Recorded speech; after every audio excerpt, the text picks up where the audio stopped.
Iran का अपनाए arms बंद करने अमरीकी फौजी अहदाफ पर हमलों का फैसला।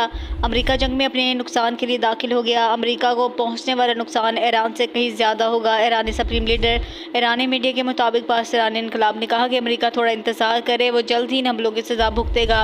ईरानी सुप्रीम लीडर आयतुल्लाह खामनई ने कहा कि अमरीका जंग में अपने नुकसान के लिए दाखिल हो गया।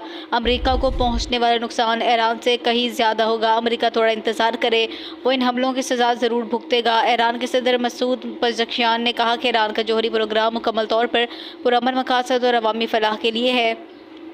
तेहरान हमेशा इस बात की ज़मानत देने को तैयार रहा है कि इसका प्रोग्राम फ़ौजी नौयत का नहीं, पुरअमन जौहरी तवानाई का हसूल ईरान का कानूनी और फितरी हक है और ये हक जंग या धमकी के ज़रिए ईरान से नहीं छीना जा सकता। ईरान ने हमेशा आलमी कवानीन के हदूफ में रहकर अपना न्यूक्लियर प्रोग्राम जारी रखा, लेकिन अब इस पर हमला करना न सिर्फ बैनुल-अक़वामी ज़ाब्तों की खिलाफ वर्जी है बल्कि एक रियासत के बुनियादी हकूक़ पर हमला है। इस तरह ईरानी वज़ीर ख़ारजा अब्बास अराग़ची का कहना है कि जौहरी तनसीबात पर हमले अफसोसनाक और काबिल मुसम्मत है। अमरीकी हमलों के संगीन नताइज बरामद होंगे। ईरान अपने खुद मुख्तारी मफादात और आवाम के दिफा के लिए तमाम इख्तियारात महफूज रखता है।